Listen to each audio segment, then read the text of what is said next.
When I was 27 years old, I worked in an office in San Francisco. I did my job well, and my future was promising. I was alone in the world, and I was happy. On Saturday afternoons, I didn't work. I sailed my little sailboat on San Francisco Bay. One Saturday afternoon, I sailed out too far. The strong afternoon wind pushed my sailboat out of the bay and into the Pacific Ocean. That night, when I had lost all hope, a small British brig saw me and took me on board. The brig was sailing to London. The voyage was long and stormy. I worked as a sailor to pay for my trip. When I arrived in London, my clothes were old and dirty, and I had only $1 in my pocket. With this dollar, I ate and slept for the first 24 hours. During the next 24 hours, I didn't eat, and I didn't sleep. At about 10 o'clock the following morning, I went to Portland Place. I saw a child walking past holding a big pear. The child ate one small piece and then threw the pear onto the street. I stopped and looked at it. I was very hungry and I really wanted that pear. But every time I tried to get it, someone passed by and looked at me. I quickly turned in the other direction and waited for the person to pass by. I tried again and again to get that pear, but the same thing happened. I was desperate. I decided to get the pear and not to worry about the people who saw me. At that moment, a gentleman opened a window behind me and said, "Come in here, please." A well-dressed servant opened the door. He took me to a beautiful room where two old gentlemen were sitting and discussing something important. Their breakfast was still on the table. I was very hungry, and I stared at their breakfast. I want to inform the reader that the two gentlemen made a bet several days before. I knew nothing about the bet until later. Let me tell you what happened. Part 2, an unusual bet. The two old gentlemen were brothers. For several days, they argued about a very strange subject. They decided to end their argument with a bet, as the English usually do. The following was the subject of the bet. The Bank of England issued 2 banknotes of £1,000,000 each for a public transaction with a foreign country. England used one banknote, and the other remained in the bank. At this point, Brother A said to Brother B, "If an honest and intelligent stranger arrives in London without a friend and without money, except for the £1,000,000 banknote, he will starve to death." Brother B answered, "No, I don't agree." Brother A said, "If he goes to the bank or anywhere else to change this big note, the police will put him in prison. Everyone will think he stole it." They continued arguing for days until Brother B said, "I'll bet £20,000 that the stranger will live for 30 days with the banknote, no prison." Brother A accepted the bet, went to the bank, and bought the £1,000,000 banknote. After returning home and preparing a letter, the two brothers sat by the window and waited for the right man for the bet. They saw a lot of honest faces go by, but they were not intelligent enough. Several faces were intelligent, but they were not honest. A lot of faces were honest and intelligent, but they were not poor enough. Other faces were honest, intelligent, and poor, but they were not strangers. When they saw me from the window, they thought I was the right man. They asked me questions, and soon they knew my story. Finally, they told me I was the right man for the bet. I asked them to explain the bet. One of the gentlemen gave me an envelope. I wanted to open it, but he said, "No, don't open it now. Wait until you are in your hotel room, then read it very carefully."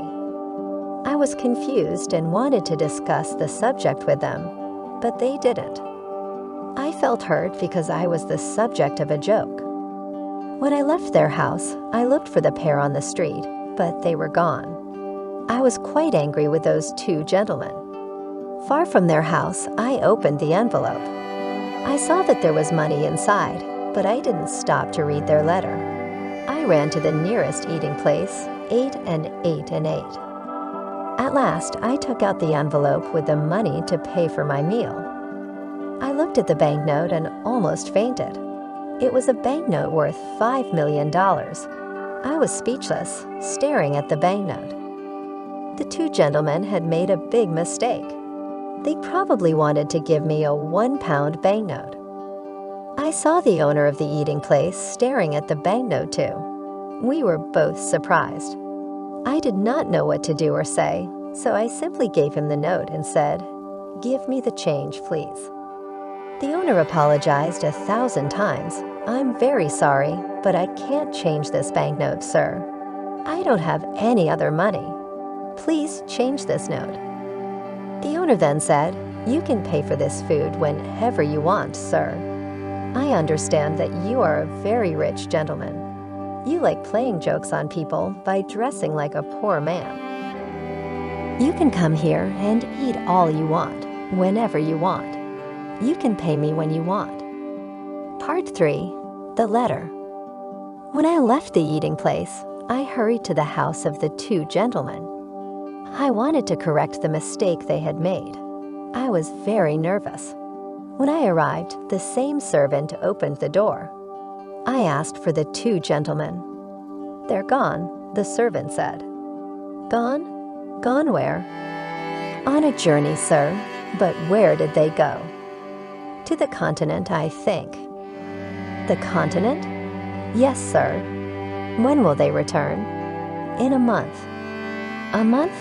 Oh, this is awful. How can I talk to them? It's extremely important." "I can't help you." "I don't know where they are, sir." "Then I must see a member of the family." "All the family are away. They're in Egypt and India, I think." Before leaving, the two gentlemen made an enormous mistake. They will certainly return home tonight. Tell them that I came here to correct the mistake. I'll return tomorrow. I'll tell them if I see them, but I won't see them, sir. You must not worry because everything is all right. They will be here on time, and they will see you. Then goodbye. I was confused. My head was in a fog. I did not understand what the servant told me. The letter. I remembered the letter. This is what it said. "You are an intelligent and honest man. You are also poor and a stranger. In this envelope, you will find some money. It is yours only for 30 days. At the end of 30 days, return to this house. I have a bet on you. If I win this bet, you can have any job with any salary that you want." There were no signature, no address, no date on the letter. How strange. I didn't know what to think. I went to a park, sat down, and thought about what to do. After an hour, I reached the decision that follows. The two old gentlemen are playing a game that I don't understand. They are betting on me. But at that time, I didn't know anything about the details of the bet. If I go to the Bank of England to return the banknote, the bank will ask me lots of questions. If I tell the truth, no one will believe me. They will put me in an asylum. If I tell a lie, the police will put me in prison.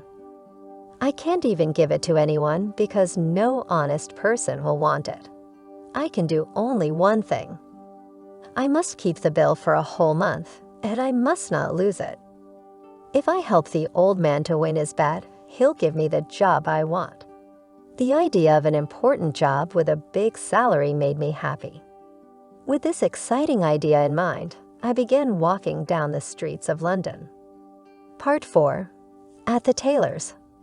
Every time I passed in front of a tailor's, I wanted to enter and buy some new clothes, but I had no money to pay for them.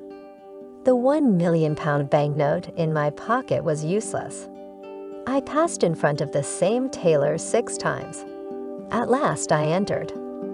Foreign, I quietly asked if they had an old, unattractive suit that no one wanted to buy. The man I spoke to nodded his head, but he didn't speak. Then another man looked at me and nodded his head. I went to him and he said, "1 moment, please." After some time, he took me to a back room. He looked at several ugly suits that no one wanted. He chose the worst for me. I really wanted a suit, so I said nothing. It was time to pay. Can you wait a few days for the money? I haven't got any small change with me, I asked. The man said, "Oh, you haven't? Well, I thought gentlemen like you carried large change." "My friend," I replied, "you can't judge a stranger by the clothes he wears. I can pay for this suit, but can you change a large banknote?" "Oh, of course, we can change a large banknote," he said coldly. I gave him the banknote. He received it with a smile, a big smile that covered his face. When he read the banknote, his smile disappeared. The owner of the shop came over and asked me, "What's the trouble?" "There isn't any trouble. I'm waiting for my change," I replied. Come, give him his change," Todd answered. "It's easy to say, but look at the banknote," the owner said. Then he looked at my package with the ugly suit. "Todd," he shouted, "you're stupid. How can you sell this unattractive suit to a millionaire? Todd, you can't see the difference between a millionaire and a poor man." "I apologize, sir," the owner continued. "Please take off those things you are wearing and throw them in the fire. Put on this fine shirt and this handsome suit. It's perfect for you, simple but elegant." I told him I was very happy with the new suit. "Oh, wait until you see what we can make for you in your size. Todd, bring a pen and a book. Let me measure your leg, your arm." I didn't have a moment to speak. The owner measured me, then he ordered his tailors to make me morning suits, evening suits, shirts, coats, and other things. "But my dear sir," I said, "I can order all these things only if you change my banknote, or if you can wait a while before I pay you." "Wait a while? I'll wait forever. That's the word. Todd, send these things to the gentleman's address. Let the less important customers wait." "What's your address, sir?" "I'm changing my home." "I'll come back and give you my new address," I replied. "Quite right, sir. Quite right. Let me show you to the door, sir. Good day, sir." "Good day." Part 5. The Poor Millionaire. The impossible happened. I bought everything I wanted without money. I showed my banknote and asked for change, but every time the same thing happened. No one was able to change it. I bought all that I needed and all the luxuries that I wanted. I stayed at an expensive hotel in Hanover Square. I always had dinner at the hotel, but I preferred having breakfast at Harris's Simple Eating Place. Harris's was the first place where I had a good meal with my £1,000,000 note. That's where it all started. The news about me and my banknote was all over London. Harris Eating Place became famous because I had breakfast there. Harris was happy with all his new customers. I lived like a rich, important man. I had money to spend. I lived in a dream.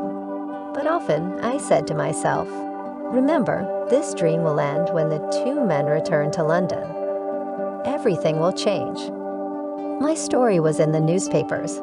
Everyone talked about the strange millionaire with the £1,000,000 note in his pocket. Punch magazine drew a funny picture of me on the front page. People talked about everything I did and about everything I said. They followed me in the streets. I kept my old clothes, and sometimes I wore them. It was fun when the shop owners thought I was poor. Then I showed them the banknote, and oh, how their faces changed. After 10 days in London, I went to visit the American ambassador. He was very happy to meet me. He invited me to a dinner party that evening.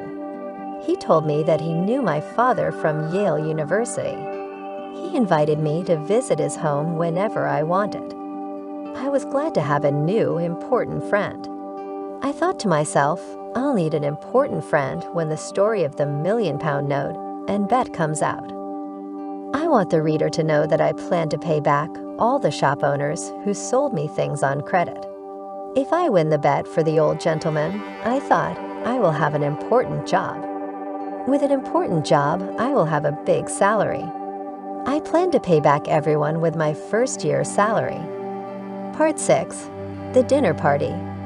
There were 14 people at the dinner party: the Duke and Duchess of Shoreditch and their daughter Lady Anne Grace Eleanor de Bowen, the Earl and Countess of Newgate, Viscount Cheapside, Lord and Lady Blatherskite, the ambassador and his wife and daughter, and some other people.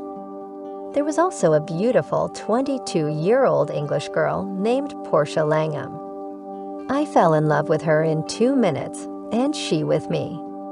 After a while, the house servant presented another guest, Mr. Lloyd Hastings. When Mr. Hastings saw me, he said, "I think I know you." "Yes, you probably do." "Are you yes, I'm the strange millionaire with the £1,000,000 note in his pocket." Well, this is a surprise. I never thought you were the same Henry Adams from San Francisco. 6 months ago, you were working in the offices of Blake Hopkins in San Francisco. I remember clearly you had a very small salary, and at night you helped me arrange the papers for the Gold and Curry Mining Company. Now you're a millionaire, a celebrity here in London. I can't believe it. How exciting. I can't believe it either, Lloyd. Just 3 months ago, we went to the Miners Restaurant. No, it was the What Cheer restaurant. Right, it was the What Cheer. We went there at 2 o'clock in the morning. We had steak and coffee. That night, we worked for 6 long hours on the Gold and Curry Mining Company papers. Do you remember, Henry? I asked you to come to London with me. I wanted you to help me sell the Gold and Curry gold mine shares, but you refused. Of course I remember. I didn't want to leave my job in San Francisco, and I still think it's difficult to sell shares of a California gold mine here in London. You were right, Henry. You were so right. It is impossible to sell these shares here in London. My plan failed, and I spent all my money. I don't want to talk about it. But you must talk about it. When we leave the dinner party, you must tell me what happened. Oh, can I? I really need to talk to a friend, Lloyd said, with water in his eyes. Yes, I want to hear the whole story, every word of it. Thank you, Henry. You are a true friend. At this point, it was time for dinner. Thanks to the English system of precedence, there was no dinner. The Duke of Shoreditch wanted to sit at the head of the table, and the American ambassador also wanted to sit at the head of the table. It was impossible for them to decide, so we had no dinner. The English are familiar with the system of precedence. They have dinner before going out to dinner. But strangers know nothing about it, so they may remain hungry all evening. Instead, we had a dish of sardines and strawberries. Now it was time for everyone to play a game called cribbage. The English never play a game just for fun. They play to win or to lose something. Miss Langham and I played the game, but with little interest. I looked at her beautiful face and said, "Miss Langham, I love you." "Mr. Adams," she said softly and smiled, "I love you too." This was a wonderful evening. Miss Langham and I were very happy. We smiled, laughed, and talked. I was honest with her. I told her that I was poor and that I didn't have a penny to my name. I explained that the £1,000,000 note was not mine. She was very curious to know more. I told her the whole story from the start. She laughed and laughed. She thought the story was very funny. I didn't understand why it was funny. I also explained that I needed an important job with a big salary to pay all my debts.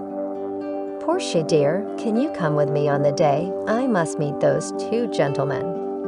"Well, yes, if I can help you," she replied. "Of course, you can help me.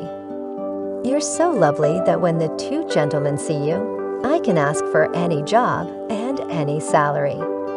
With you there, my sweet Portia, the 2 gentlemen won't refuse me anything." A $1,000,000 idea. At the end of the dinner party, I returned to the hotel with Hastings. He talked about his problems, but I didn't listen to him. I was thinking about Portia the whole time. When we arrived at the hotel, Hastings said, "Let me just stand here and look at this marvelous hotel. It's a palace. What expensive furniture you have. Everything you want. You are rich, Henry, and I am poor." His words scared me. I, too, was poor. I didn't have a cent in the world, and I had debts to pay. I needed to win the gentleman's bet. This was my last hope. Hastings didn't know the truth. "Henry, just a tiny part of your income can save me." "I'm desperate," Hastings cried. "My dear Hastings, sit down here and drink this hot whiskey. Now tell me your whole story, every word of it." "Do you want to hear my story again? But you never told me your story." "Of course, I told you my story as we walked to the hotel. Don't you remember?" "I didn't hear one word of it, Henry." "Are you ill? Is something wrong with you? What did you drink at the dinner party?" "Oh, Hastings, I'm in love. I can only think about my sweet Portia. This is why I didn't hear your story before." Hastings got up from his chair, shook my hand, and laughed. "I'm very happy for you, Henry." "Very happy," he said, smiling. "I'll tell you the whole story again."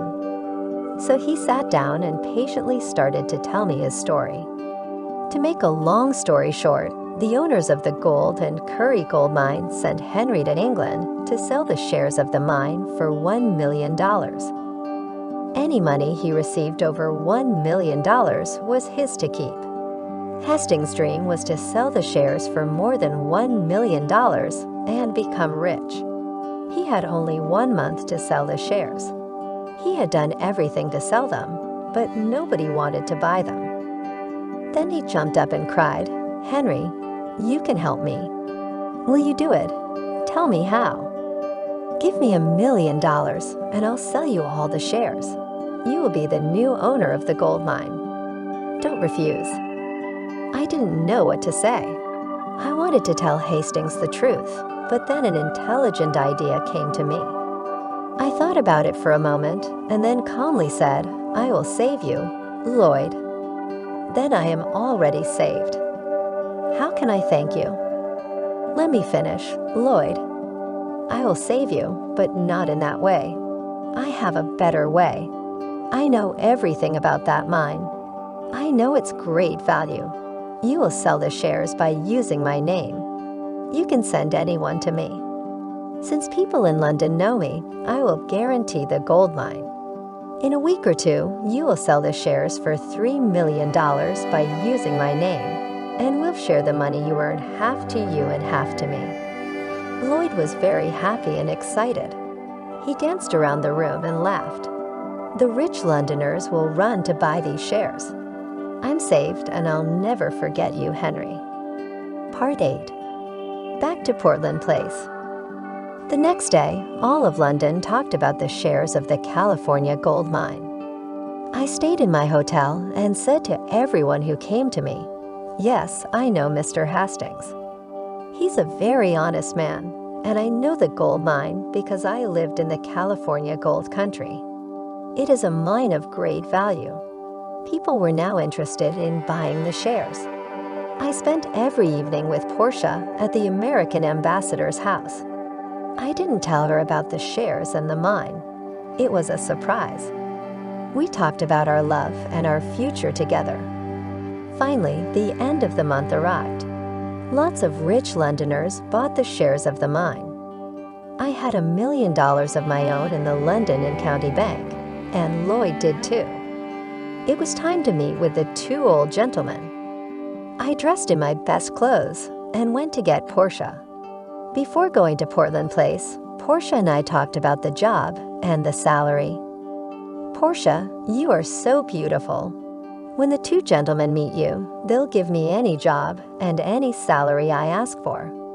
Henry, please remember that if we ask for too much, we will get nothing. Then what will happen to us? Don't be afraid, Portia." When we arrived, the same servant opened the door. There were the two old gentlemen having tea. They were surprised to see Portia. I introduced her to them.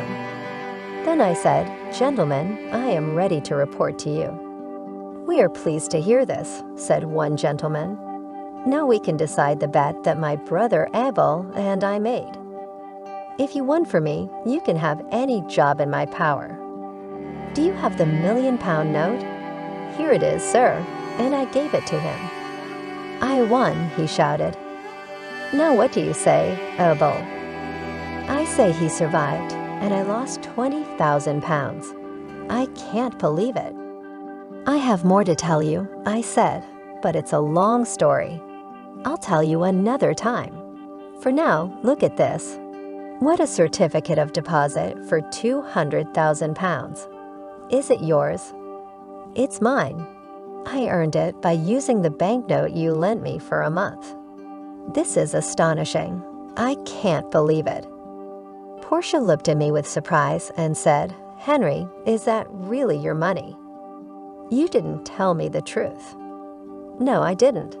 But I know you'll forgive me." "Don't be so sure. You told me a lie, Henry dearest." "Portia, it was only for fun. Come, let's go now."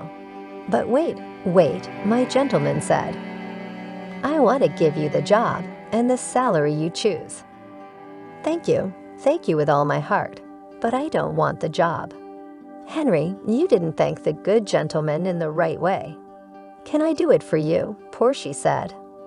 "Of course you can, my dear." Portia walked to my gentleman, sat on his lap, and kissed him on the mouth. Then the two old gentlemen shouted and laughed. I was amazed.